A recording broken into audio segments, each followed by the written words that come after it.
Hello students, today we will be looking into a new topic inside this Unit 4, that is Warehouse and Transportation.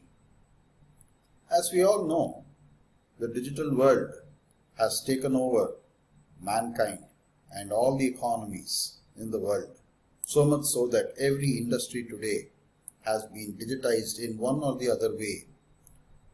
And there are several industries that are heavily influenced by digital technologies like media, finance, insurance, followed by chemical industries, hospitality, agriculture.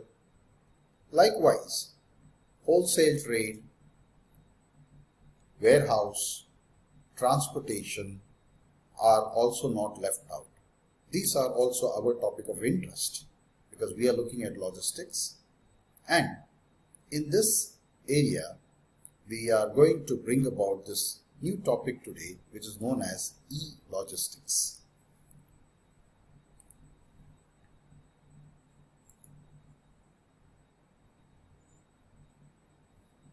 Now, let us understand e-logistics through separating it from different parts that is mixed up within these words.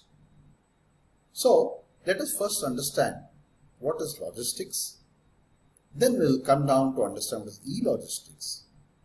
And there is another word that is lingering on all of you, which you people would have used it one or the other time in your life for purchase of the goods or services, which is known as e-commerce. These three words are linked to each other. So let us understand the meaning behind these three. Okay. On the left hand side, we mentioned logistics.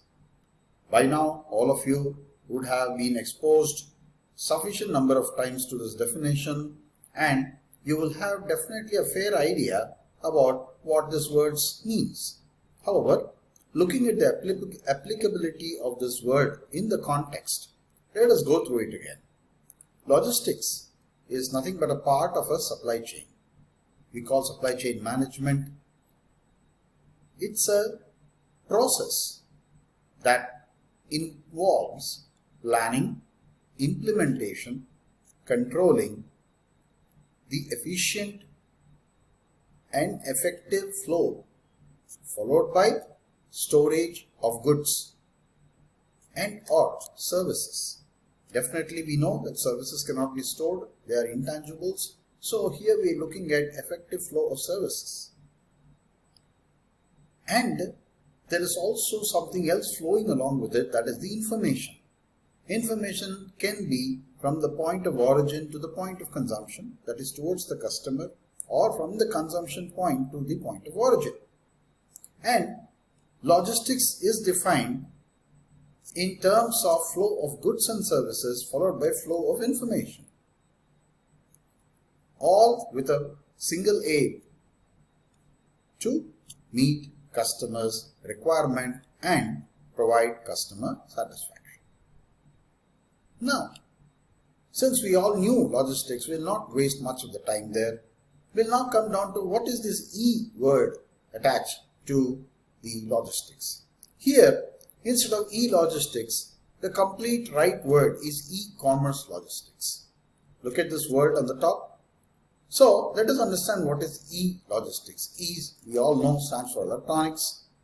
So, e-logistics or e-commerce logistics is nothing but when you take the logistics definition and attach the application of internet-based technologies to this definition, the logistics becomes e-logistics or e-commerce logistics. So, now let us remove the word e-commerce from e-commerce logistics to understand that it is a process. E-commerce is a process of transacting business via computer using electronic networks. It's a very simple definition. So, now we have broken each part of the definitions to understand thoroughly and conceptually what does e-commerce logistics and e-commerce means, which is the topic that will be covered today. Now, we'll go for understanding a very clear definition which is given by different authors in different texts and different literatures with their own perspectives. The first definition we have already gone through in the previous slide, which is e-logistics is defined as application of internet-based technologies to the traditional logistics process. And there we also understood once again what is logistics. The second definition is very interesting. It says it is web-based applications and services dealing with efficient transportation, efficient distribution, and efficient storage of the products along the supply and demand chain. Well, we'll look at the statement once again and thoroughly try to ascertain what does this definition actually mean. It's a web-based application. We know it's electronics, internet-based technology, and it's a service. It deals with efficient transport, distribution, and storage. That is your warehouse. Now, let us see why these three words are attached with the word efficient. Traditionally, or in the olden days, we have seen how warehouse and transportation processes and activities used to be conducted. Operational indicators were very few in order to understand the efficiency. And as slowly operational indicators were developed, many more matrices came into the market where people started looking at efficiency in transportation and warehousing, which is the storage part. So, the idea behind reaching the goods quickly, timely, in the same fashion, without any breakage, without any spillage of the product, damages to the product, and in the same quantity at the time required by the customer became the norm of every company in the world. And that was the new mantra or new definition of efficiency. That means any company which wanted to achieve it started exploring ways to reach their goals and objectives. And this was done through digital technologies. That means today there are several companies who are using digital technologies in transportation, in warehousing, and in distribution to varying levels.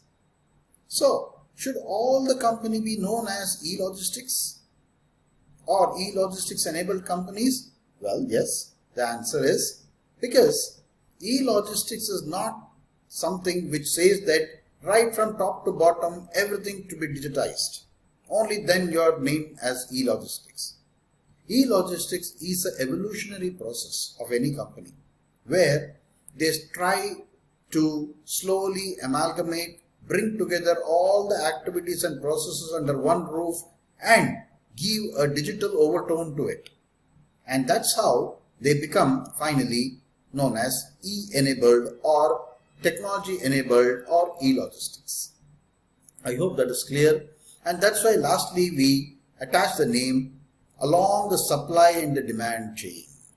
So, once again, it's efficient transport, efficiency distribution, efficient warehousing.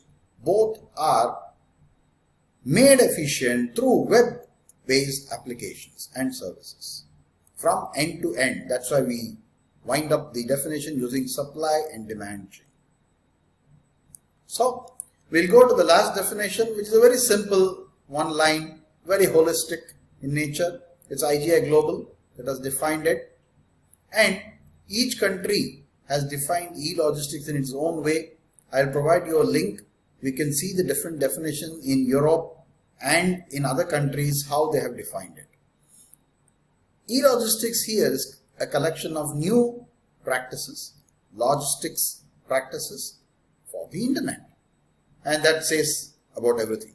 So looking at the previous definition and this definition, you'll be able to now clearly understand that when any activity across the logistics process. Only logistics that we saw in the previous slide is technology enabled. We say it's in the evolutionary process of e-logistics. So now we will understand what is logistics. Logistics with an E in it. So e-logistics basically is a back-end process. That means customer, which can be yourself as a buyer of a product like a mobile phone or a laptop or a garment or a sneaker. We call it B2C. Or the customer can be B2B. It can be any other company buying some voluminous goods for their production process in a factory. Yes, that is known as B2B. Both these customers place orders through a front-end screen, which we call as a web screen or a website. But once he places the order, whether it's a company or an individual, what happens behind that click is all constituting e-logistics. So that's why we call it as a back-end process. It is required to get an order. It is required for about warehousing, about delivery, about transportation, and lastly, customer interaction. When we talk about customer interaction, activities involving customer calls, receiving, handling, trying to reply to them satisfactorily, or putting up the matter to the concerned authorities to solve the issues that is faced by the customer are all known as handling customer calls. Another part that has been one of the focus of most of the e-logistics company is enabling their activities to be tracked by the customer. Whether it's a B2B or a B2C. Yes, even a simple company like a courier company or big companies like Government Indian Post, when you take a registered post and you get a number, you can track the registered post, its movement from the point of origin till the point of destination. This is what we call as tracking the order status. Followed by arrange for returns. Customer interaction can happen whether it is through a telephone call or through internet. Well, while tracking the order status, you really don't have to speak to somebody on phone or you don't have to meet any company representative, but we still call it customer interaction because the customer is interacting with the company to get some information, and this is not happening physically or even face to face. It is happening through certain web-based technologies. So e-logistics constitutes customer interaction, and one of the major factors that leads to customer satisfaction is how customer interaction is effectively handled by the company. So it is a back-end process.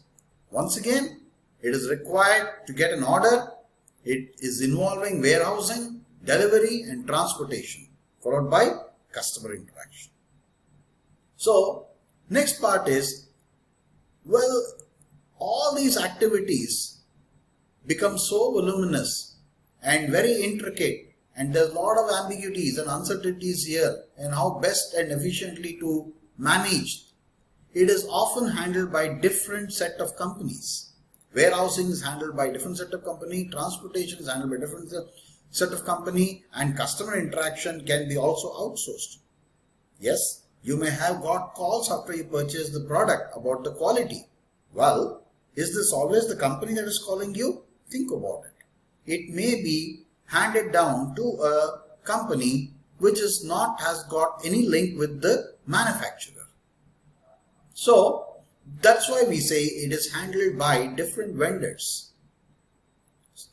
Third, e-logistics is nothing but it implies the use of information communication technology. It is more or less the definition that we have already gone through, and it supports the execution and provision of logistics. varying logistics activities.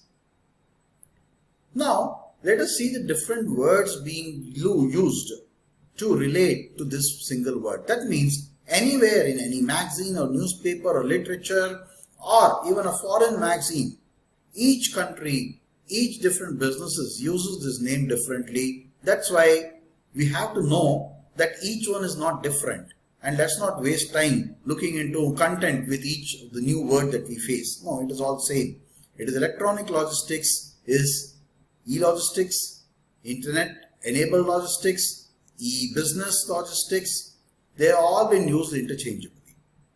And finally, e-logistics acts as a supportive delivery process for fulfilling online e-commerce orders, which is very, very important for us, because eventually as a customer, you as an individual or a B2B, we always call this industry as e-commerce. What happens at the back end is e-logistics. Now let's understand the structure in the operations of e-logistics. Well, all of these operations, once again, I remind you, is backend. The figure that is in front of you is divided into two parts, left hand side and the right hand side. So let's go through it. What is the meaning of an order management? So, a logistics manager has to handle the two different processes that is constituting an order management. Let's see the left hand side. It says order processing. The right hand says shipments planning. Now, for a moment, you can ignore all the arrows that is below order processing and shipment planning, because the arrows might lead to certain confusion at the moment.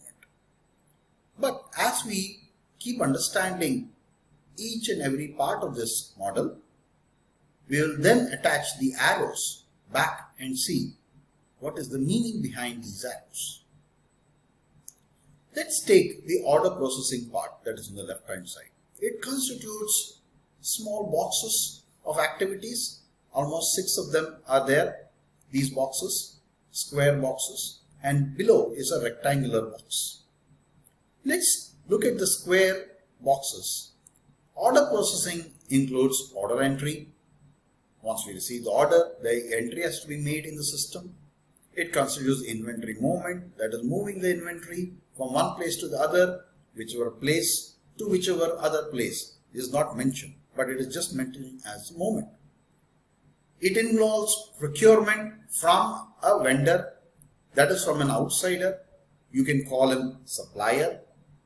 It can always also, not always, but also include production.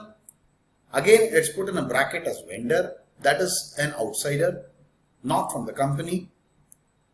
It also includes warehousing, which can be company owned warehouse, or again, it can be outsourced. That is why we put it in a bracket. And finally, it involves packaging. So, there is order entry, there is inventory movement, there can be procurement or there can be production. Then there is a warehousing need, and finally packaging. So now we'll bring back these arrows. For a moment, I told you to forget all these arrows. Order processing can involve various activities like order entry, inventory movement, or procurement. When we talk about procurement, look at this arrow that goes down from procurement directly to packaging.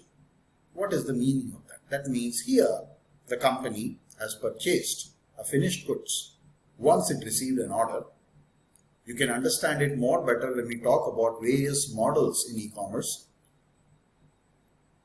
So the goods are procured from an outsider and packaged, and order filling and completion is carried out. Let us look at the first part. Once the order entry is made, if the goods are not available, then it needs to be produced, and a similar production requirement or slip is sent to the vendor for producing the goods. Once the order entry is made, we also see a right hand arrow with inventory movement. It is inventory movement. Inventory movement is moving the inventory from maybe a vendor's location or from a location inside a warehouse to the designated packing area.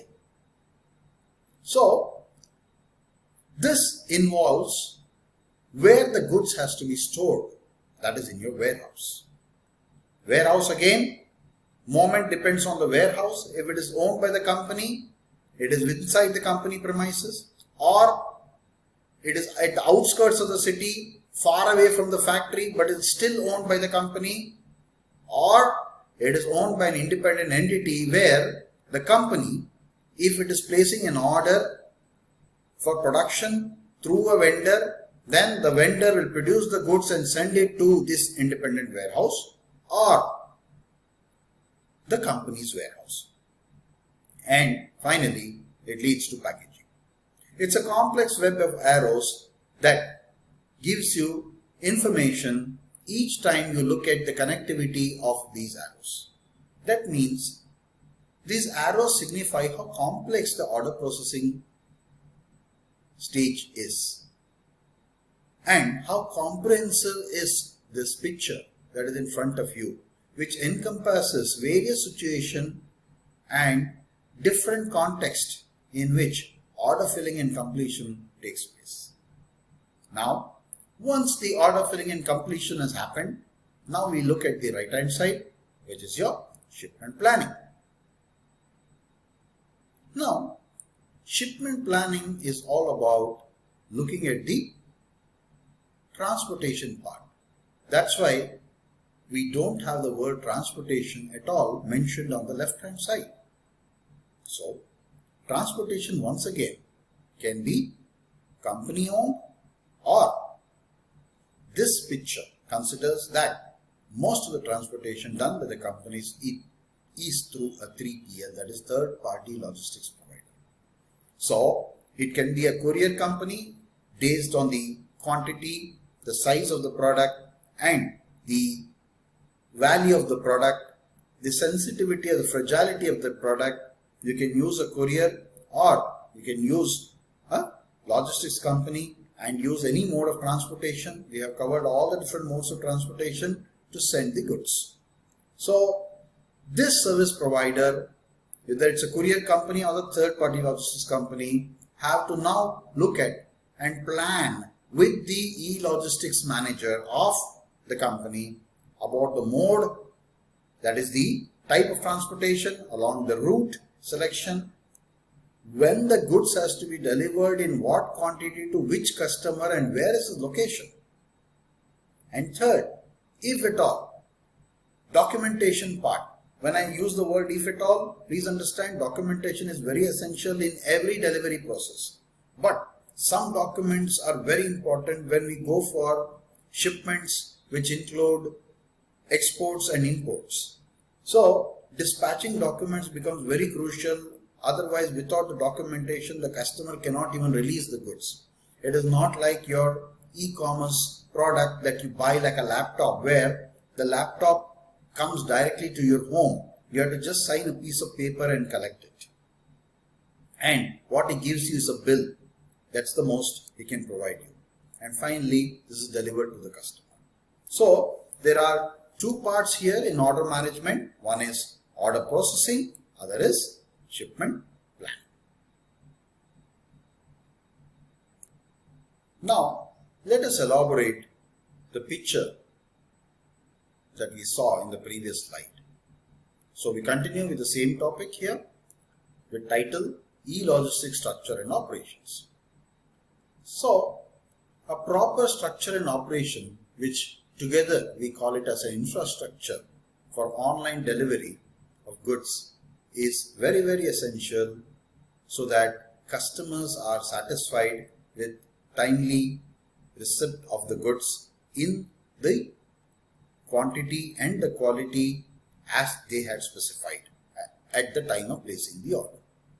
So there are various activities in order to achieve that satisfied customer, and this also throws an insight into how e-logistics companies work. So there are about 9 different steps written here, which will be elaborated one by one, and those 9 steps or 9 important elements for how e-logistics works constitutes order processing, inventory management, order execution, shipping, tracking and tracing, payments, transaction security, L. And what happens if there is order postponement, cancellation or substitution, and finally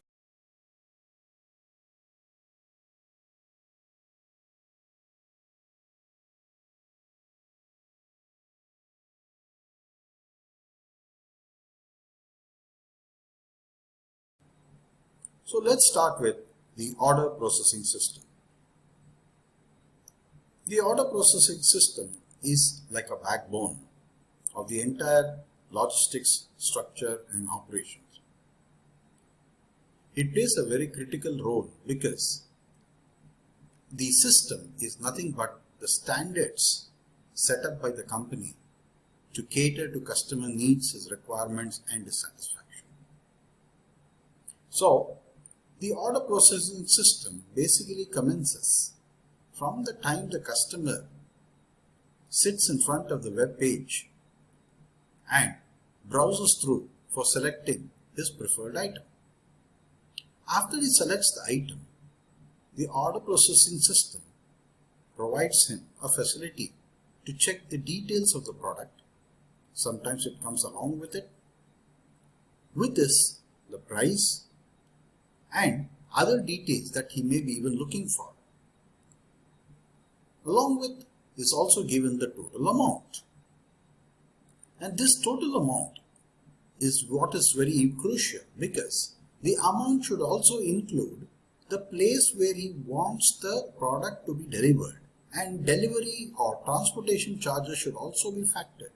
That means there are certain standards at the back end which is already set up by the company given the preference of the customer. It also includes taxes. So calculating both the taxes and the transportation charge, a total amount is always reflected on the web page. After the customer confirms the order based on the quantity he wants to take, whether he is okay with the quality and the total amount, including the delivery charges that is displayed, the site directs the customer to a payment module. In this payment module, there is a preference or an option for either making a cash payment or a credit payment, which we will discuss very shortly. And once he executes this stage, the order will be processed accordingly. And that is basically all that encompasses the order processing system. Now, we will head on to the next element, that is the inventory management. Inventory management plays a very crucial role in ensuring the adequate availability of inventory in the warehouse. The goal of inventory management primarily is to see that the goods are available no sooner than the customer orders it, and looking at the time he wants to wait for the goods to be received, the items in the warehouse has to be packed and dispatched immediately so that the timely delivery of the goods is practiced. Now, in inventory management, there are different business models that companies pursue, based on which the way they manage their inventory differs drastically. And this can be understood shortly when we look at the business models of the logistics or e-logistics companies. Now, based on those particular business models, the firm integrates the inventory management system along with the order processing system and thereby the fulfillment system. Each one is connected to each other and cannot be set off mutually exclusive. For that to understand, let us see what are the different models pursued by the companies. The first one that is in front of you is a marketplace model, and the second is the inventory-led model. So, let us see one by one. What's the marketplace model? In marketplace model, the e-retailer does not hold the inventory himself. That means the inventory is held by some other group or entity. So what does the e-tailer do?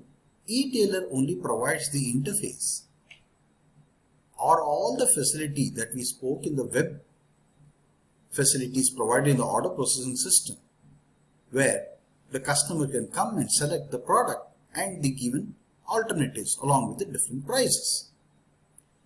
In the marketplace model, he doesn't have the inventory. So, packaging and quality checks are carried out by sellers. Those sellers are not the e-retailers. And then the items are sent to storage in the warehouse of the e-retailer or directly shipped to customers from the seller's warehouse. So, in the marketplace model, the company or the e-retailer does not hold the inventory, whereas packaging requirements and the quality checking requirements as soon as the customer places the order is done by the seller, and the seller either directly sends the goods to the customer at the given address or he sends them to the warehouse of the e-retailer.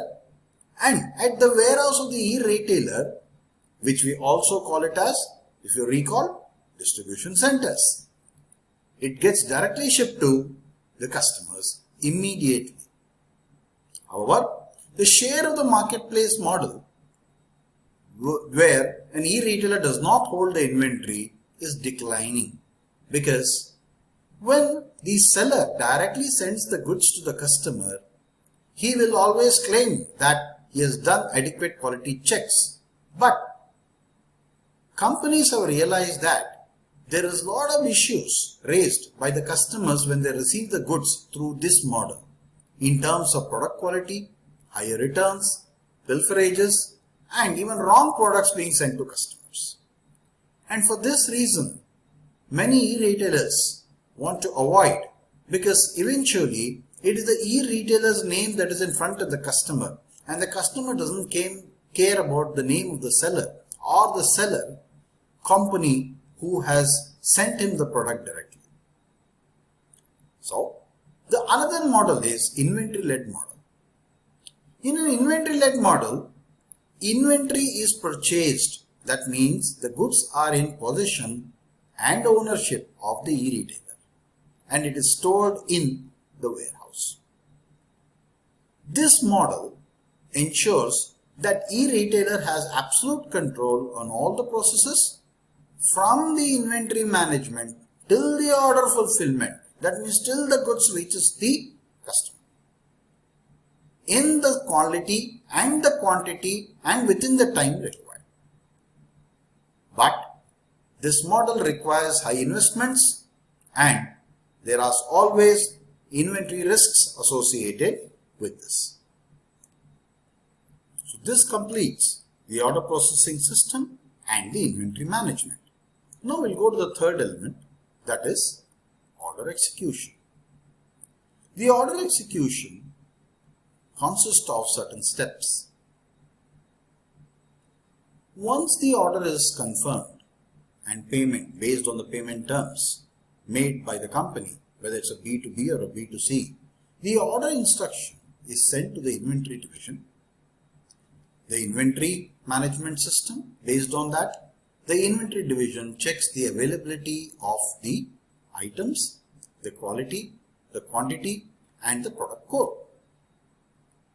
This product is then retrieved from the warehouse and then forwarded for packaging. This is followed by the next step, that is known as shipping.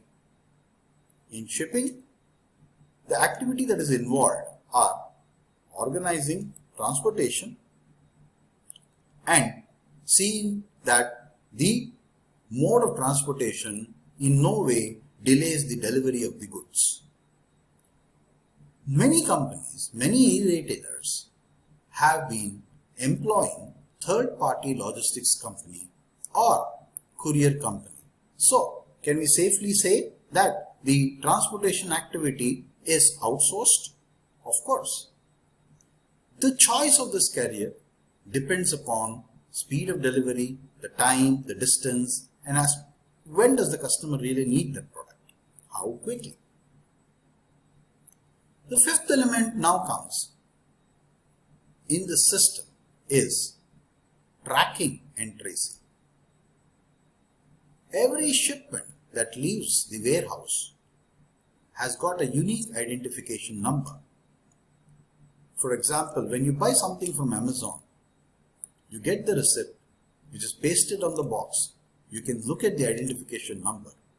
Through this number, Amazon company can track every detail of your shipment. This unique identification number will help in tracking and tracing the product. So, there we require a barcoding system, and this is also linked to the satellite communication that will help track the consignment, and customers can safely know at what date and what time exactly will the product be reaching his destination. Next is your payment terms. As we spoke in the order processing system, every retailer has got a payment gateway attached to his interface. All businesses, all e-businesses have this, which is essential for processing the online payment. Now there are various methods of payments for the customer, or the company wants to enable it for the customer for his or her convenience. And JP Morgan, a consultancy firm and a financial behemoth, have tried to compile a comprehensive list of different payment gateways through which India is making payment.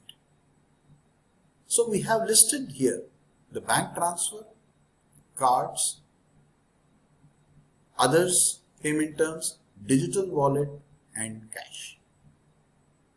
So if you see here, when we say card or digital wallet, I hope you can recall that card means here both credit card and debit card. This is followed by bank transfer. You can use an EFT by opening an online account.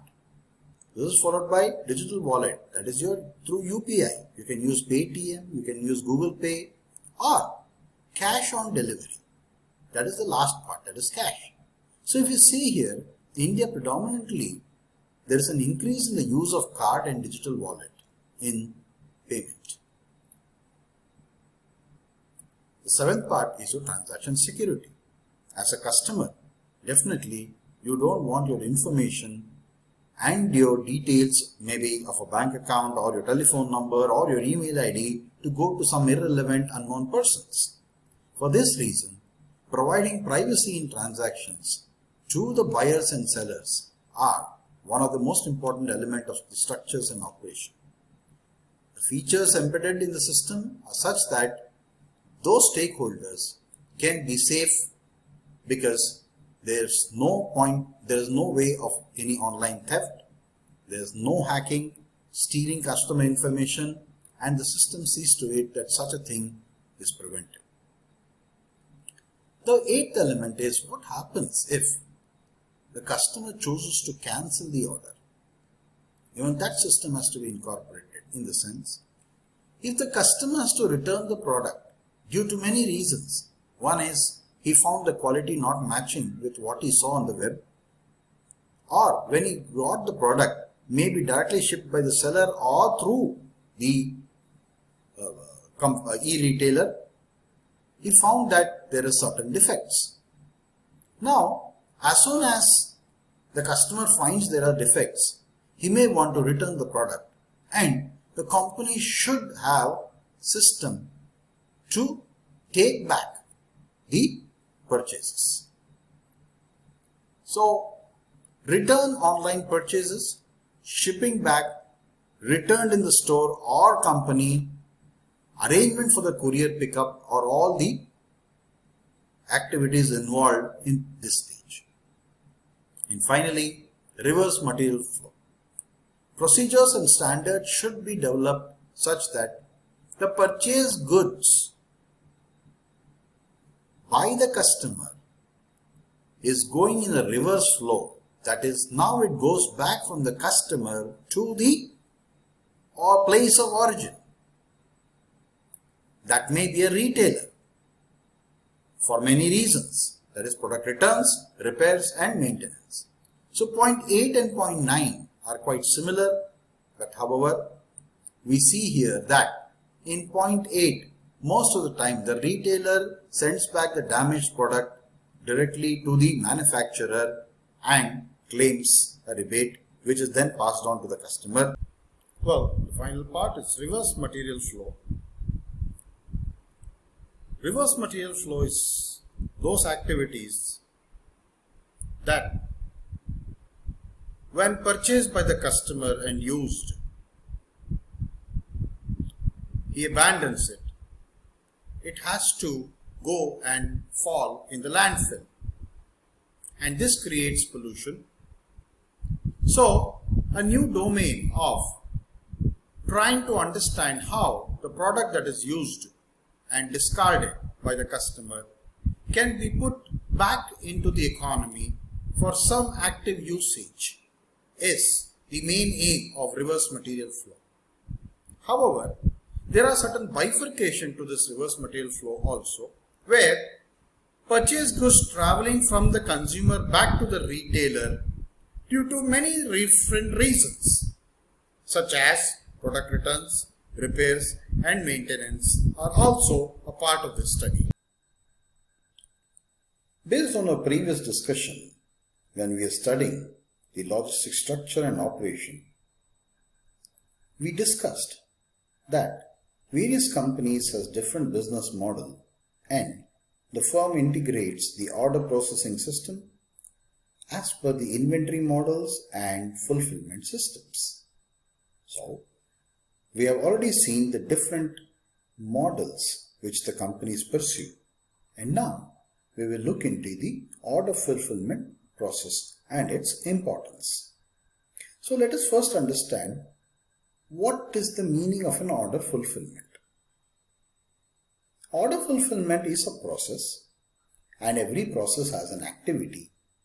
Like that, order fulfillment is a set of activities that is defined by its processes, and it is required to ensure that the customer gets what the customer wants when the customer wants it.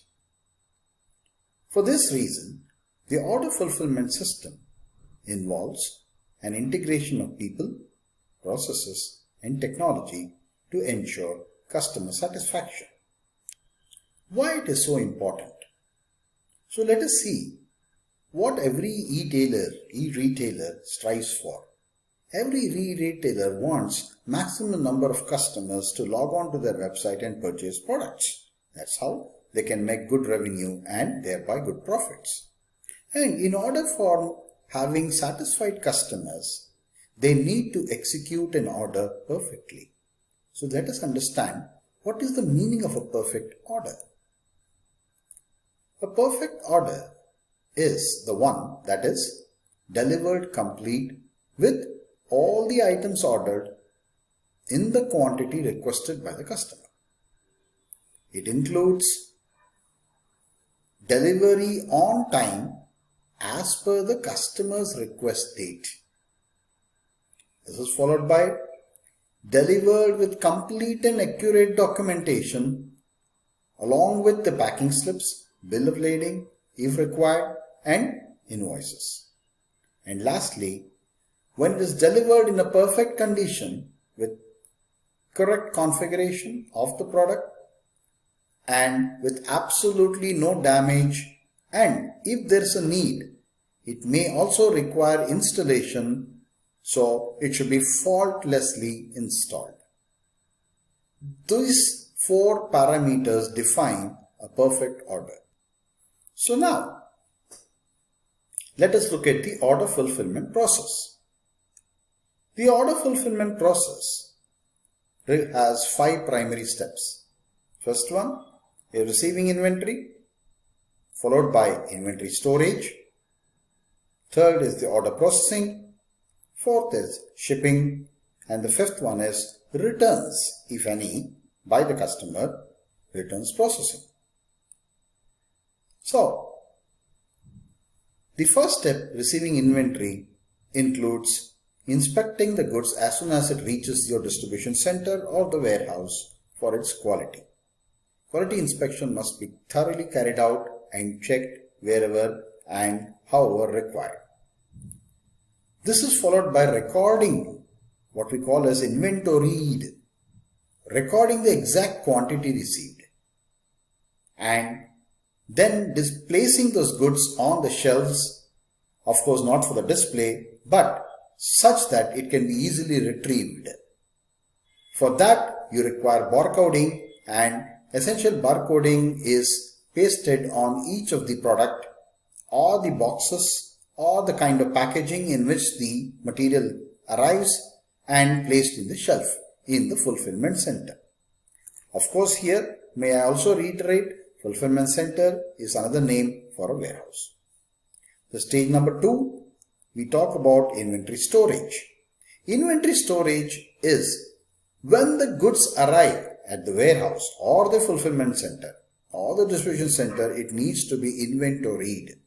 The meaning of inventoried is it has to be recorded completely with all the details, and the specification should be put on records. It can be either computerized or a physical record as the need arises and required. After making those records, either the goods are immediately dispersed to your customers or the next stage of the supply chain. In this case, we call such places as distribution centers, or it is sent to the storage. Followed by this inventory storage, as we know, is also known as warehousing. The third part is your order processing. Order processing includes a packing slip that is issued with certain instructions. The slip consists of the product name, the items included along with that product, if any, the quantity and the quality of that product. Based on the packing slip that is received, picking and packing process starts. That means using the barcode, the goods are picked from the shelves, and based on the required packing parameters for that particular product, all products are not packed in the same fashion. Some may be sent in a loose plastic, or some may be folded and put in a hard box. This is carried out, followed by the order is then made ready to ship with proper labeling, with address of the customer and other details. These activities for order processing can be done manually by some companies in their warehouses, or modern warehouses. Normally these things are automated. In fact, even selection of the product for the packaging purpose is done through automated robots. That means it can easily identify based on certain numbering system where the product is in the shelf, and the materials required for packaging can also be selected through automated robots. Such is the level of automation. The fourth point is the shipping, and this is the stage where the order would be packed and labeled and ready for shipment and transported to the intended destinations. It can be done either through sea shipment or through air shipment or road or rail or through courier. The final portion of your order fulfillment process that is required for a perfect order, which is the importance of the order fulfillment, is returns processing. This has been one of the most emerging field of studies and also known as reverse logistics. Returns processing involves customer returning the goods either to get a refund or he will exchange with other goods. The returned goods undergo checks. If they are sorted, they are either restocked or returned to the vendor or manufacturer. So, this entire order fulfillment process can be completed by the company, which we call as in-house, or it can be outsourced to a third-party logistics provider. So, hereby we complete the order fulfillment process. Having understood the order fulfillment process, now let us go towards understanding what a fulfillment center is all about. So, if we see today, e-commerce in India has been growing at a very rapid rate, and thus warehousing requirements are going to be double in the coming days. This statement is done by one of the leading consultant firms. What does that mean? That means the requirement for storage and material handling will increase. That is, increase in the fulfillment center's demand. So, what a fulfillment center is all about? Let's discuss that now. A fulfillment center works towards the entire order fulfillment process, as we have discussed. These includes activities which we have already discussed, like inventory, picking, packing, labeling, dispatch, returns. Fulfillment centers also store items for short periods before the product is shipped out. And they work round the clock. They don't close, so that the orders are timely delivered to the customer. Modern fulfillment centers are equipped with highly automated, technology-driven packing, picking, packing and shipping process. And these days, the design of or the construction of the fulfillment centers constitute very efficient building systems. That means they are equipped with solar panels so that the reliance on other source of energy is reduced.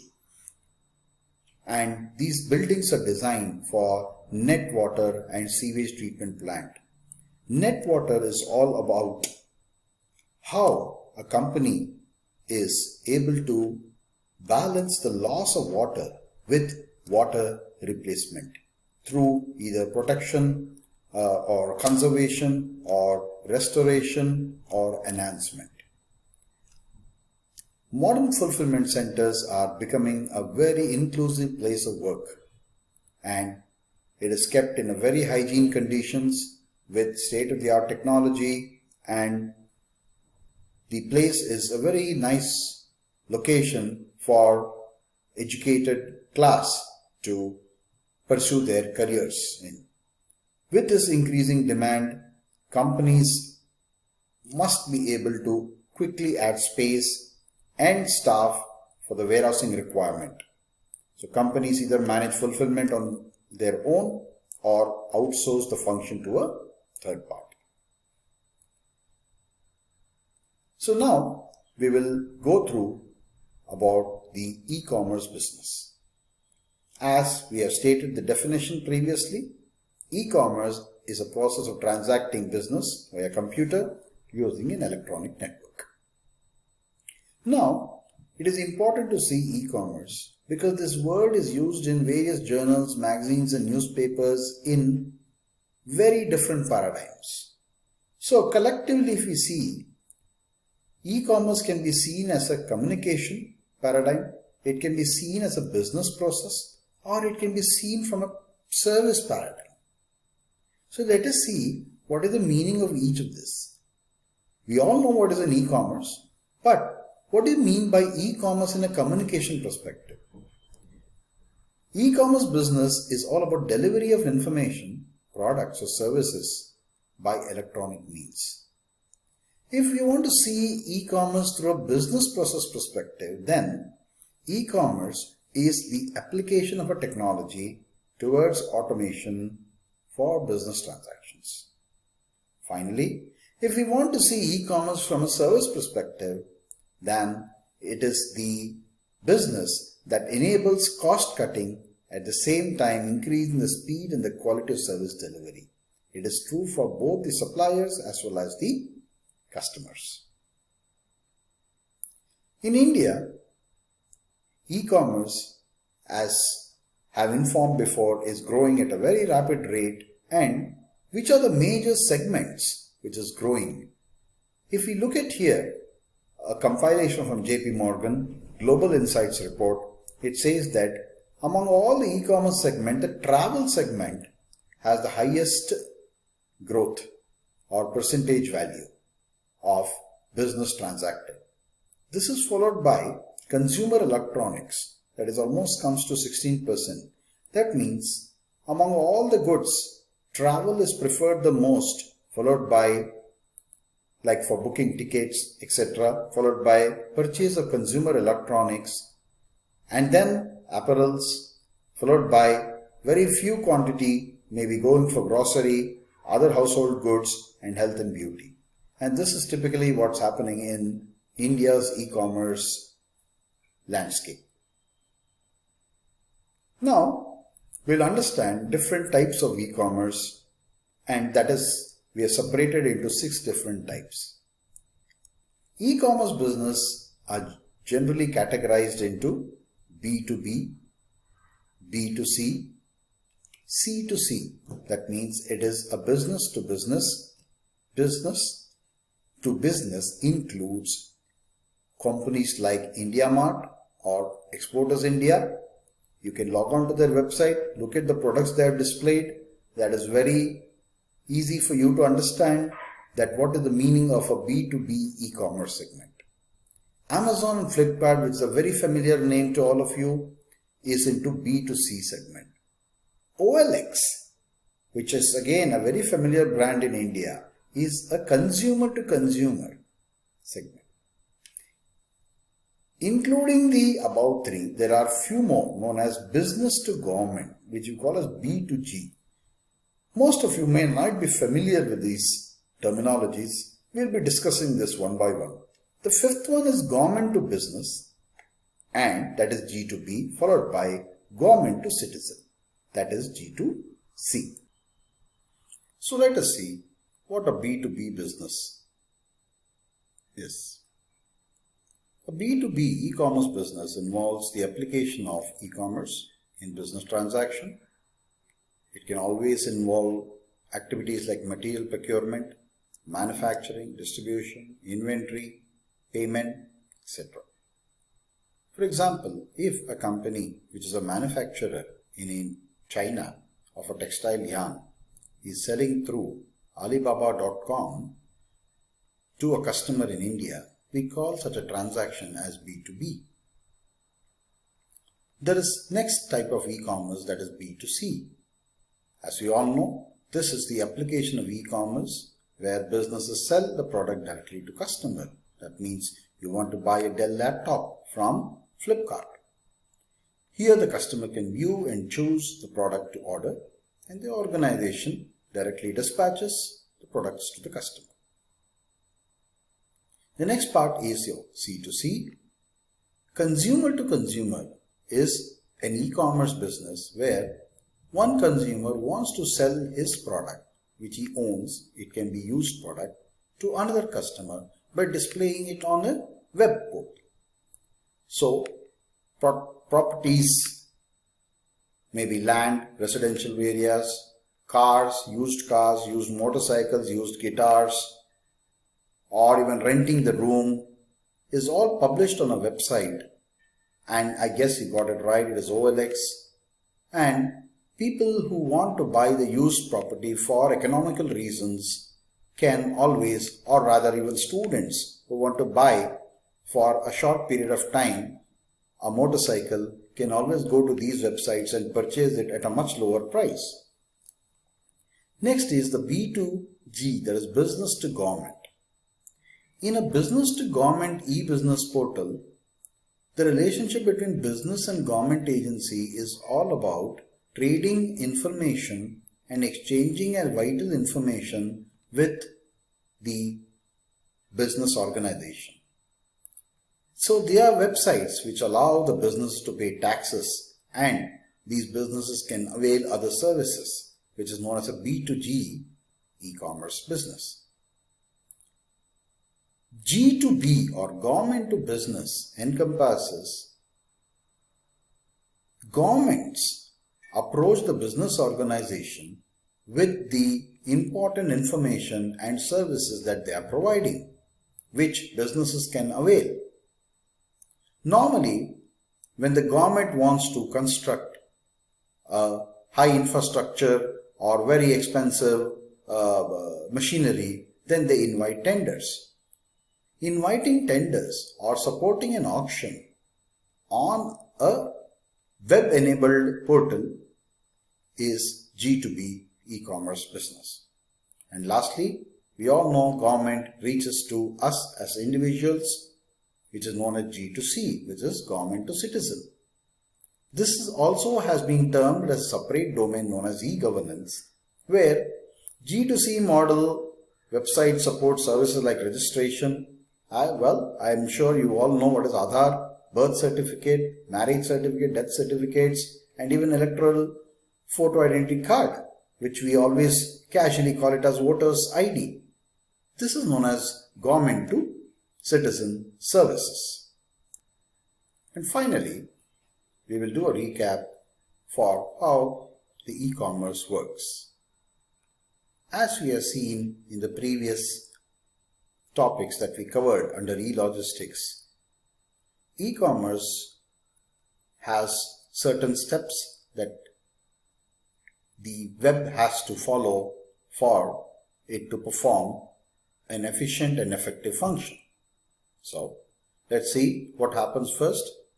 The first point is when the user, it can be a B2B or a B2C customer, he opens the website, wants to look into a product, carefully browses, looks at all the alternatives available, types search engine keywords, and finally he clicks on the product offered for sale on the site through his devices. His devices can be mobile phone or a laptop, any of the devices that he uses. That means these e-commerce web should be enabled to be used on those gadgets or devices. Once he clicks on the product, there's an instruction form that he needs to fill up and execute the payment. Well, we have already discussed what the different payment gateways available. It can be credit card, it can be debit card, it can be UPI, or it can be bank, or he can simply opt for cash on delivery. The third step, the customer's web browser then communicates back and forth with the server hosting the e-commerce website. This is what typically happens at the back end. And during this process of communication, data related to the customer's order is being forwarded to the inventory databases. And what are those databases? Those databases are merchant system that processes payment information and a bank computer.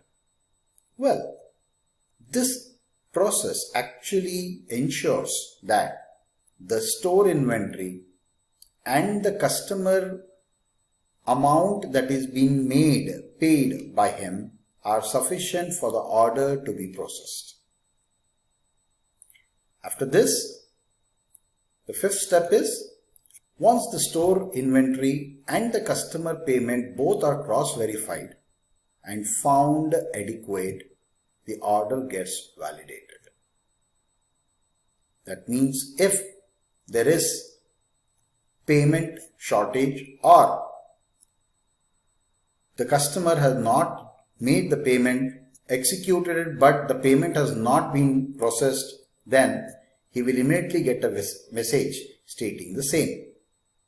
So the entire system needs to get validated.